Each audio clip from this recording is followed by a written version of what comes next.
Latinoamérica en general y Colombia en particular, desde hace muchos años está viviendo un proceso migratorio masivo a causa de diferentes factores socioeconómicos, políticos, incluso ambientales. Actualmente Colombia, desde hace 6 7 años, está viendo una migración masiva de venezolanos por causa del sistema y el régimen político que actualmente tiene el país, lo cual ha causado una pobreza en el país y por tanto la migración de muchas personas.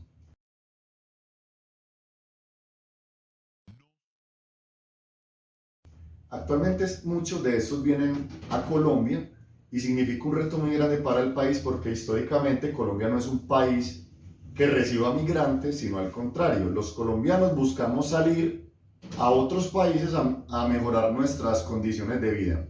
Por tanto, el hecho de que masivamente sean tantas personas viniendo de afuera implica un reto muy grande en todos los niveles de la sociedad, tanto económicos, políticos, sociales y específicamente el religioso. Y nuestra intención en esta investigación fue descubrir e indagar qué tanto ayuda la religión, o sea, las diferentes confesiones religiosas, a darle ayuda material, aparte de la espiritual, a estos migrantes.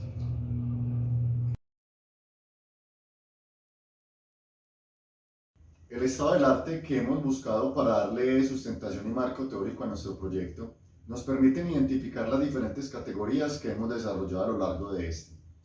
Dentro de este estado del arte, vemos que hay muy poco que trate directamente cuál es la ayuda que la religión puntualmente le da materialmente a los extranjeros. Ya sabemos que la parte espiritual está.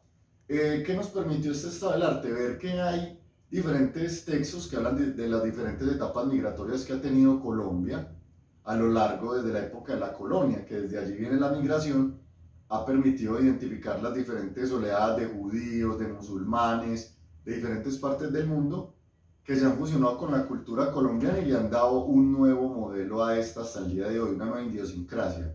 Pero específicamente notamos que no hay un estado del arte que nos hable directamente de esta ayuda que la religión es de los migrantes, y específicamente a la migración venezolana. Entonces, por tanto, vemos muy pertinente que este tipo de investigaciones se hagan más a fondo, se profundice más, se tenga una muestra más amplia y permita determinar cómo la religión en este proceso migratorio sigue siendo una fuente importante de ayuda para los migrantes.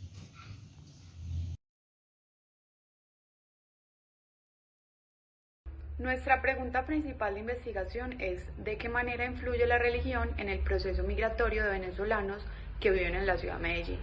Y tenemos tres preguntas específicas. La primera, ¿cómo se ha dado el proceso migratorio de venezolanos en Medellín? La segunda, ¿cómo se caracterizan religiosamente los venezolanos que viven en Medellín? Todo esto en cuanto a libros sagrados, doctrinas, rituales, calendario sagrado, entre otros. Y la tercera, ¿cuál ha sido la ayuda humanitaria que la religión ha dado a los migrantes venezolanos en Medellín? El objetivo general de la investigación es estudiar la manera en que influye la religión en el proceso migratorio de venezolanos que viven en Medellín. Todo esto a través de un ejercicio etnográfico queriendo validar la ayuda que la religión les ha dado. Y tenemos tres objetivos específicos. El primero es identificar cómo se ha dado el proceso migratorio de venezolanos en Medellín. El segundo, evidenciar las características religiosas de los venezolanos que viven en Medellín. Y el tercero, indagar cuál ha sido la ayuda humanitaria que la religión ha dado a los migrantes venezolanos en Medellín.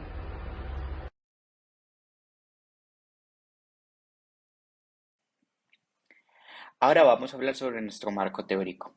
En primer momento vamos a analizar el concepto de religión como ese aspecto o ese rasgo cultural que tiene toda persona y que define sus características de fe, de creencias, de mirar un ser superior y de tener una claridad espiritual en los aspectos de su vida. En un segundo momento vamos a hablar sobre el ámbito religioso de nuestra ciudad desde la historia. Medellín, desde el siglo XX, tiene una vocación religiosa amplia. Incluso se dice que era exportadora de vocaciones a muchas regiones del país donde no lo suplía. Obviamente es una ciudad con una predominancia católica, pero sin embargo su cultura permite que entre ella convivan muchos otros credos religiosos que aportan a todas estas creencias y pluralidad de fe de nuestra ciudad. Por último, tocaremos el tema del proceso migratorio de todos estos venezolanos en su llegada a nuestra ciudad. Se habla de más de 80.000 personas que han llegado a nuestra ciudad desde Venezuela. Esto implica un choque cultural demasiado grande. Son tradiciones, modos de vida, creencias religiosas incluso, muy diferentes, que deben adaptarse a nuestra cultura y a nuestro entorno, y que además tratan de complementar lo ya existente y lo que han encontrado, y buscan entre sí adaptarse para lograr una convivencia natural que permita que ambas culturas se nutran la una de la otra.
Como conclusiones de nuestra observación y los datos analizados, podemos observar que dentro de los venezolanos que vienen a nuestra ciudad específicamente, muchos de ellos vienen en busca de nuevas oportunidades, una estabilidad económica y un factor muy grande para los migrantes venir a Medellín es la recomendación de otros venezolanos que previamente han estado, luego hablan bien de la ciudad, de sus bondades, llaman a sus familiares o amigos y esto motiva a que ellos quieran venir acá. Dentro de las características religiosas que observamos, muchos practican el vudú, la santería, el catolicismo y el protestantismo. Dentro de este grupo de venezolanos hay una gran amalgama en cuanto a las creencias religiosas que profesan. Igualmente la ayuda, nos pudimos dar cuenta que la ayuda que reciben, la reciben sin importar el credo o las creencias que tengan previamente, ¿cierto? Las religiones les ayudan por la necesidad que ellos tienen particularmente recibir una asistencia y podemos ver también como última observación que nuestro país definitivamente la religión juega un papel fundamental dado que no la mayoría pero sí un gran porcentaje de los encuestados se ha recibido ayudas puntualmente materiales de la religión. Un aspecto que hay que destacar es que las religiones en particular no están obligadas a dar ayudas materiales por políticas del gobierno, sino que por su creencia sí lo hacen. Entonces vemos que las religiones sí se han esforzado, sobre todo en Cúcuta y actualmente por el Urabá antioqueño, donde está entrando tanto migrante de Centroamérica, específicamente de Haití, son partes donde las iglesias se han enfocado en ayudarlos bastante materialmente, porque espiritualmente la ayuda la han tenido siempre, pero en este aspecto que quisimos resaltar acá fue la ayuda material y muchos lo han hecho. Una de las grandes sorpresas que nos llevamos es que los venezolanos que respondieron a nuestra encuesta, la mayoría obtuvo una de las grandes ayudas que recibió es trabajo, y es interesante ver porque el trabajo es difícil dar. Que una religión pueda brindarle trabajo a una persona es magnífico, pero al mismo tiempo la generación de empleos en un país como el nuestro es difícil. O sea que aparte de la ayuda del Estado, la religión se ha complementado junto con esta ayuda y ha hecho posible que esta migración no sea tan difícil para los que estamos en Colombia como para los que vienen.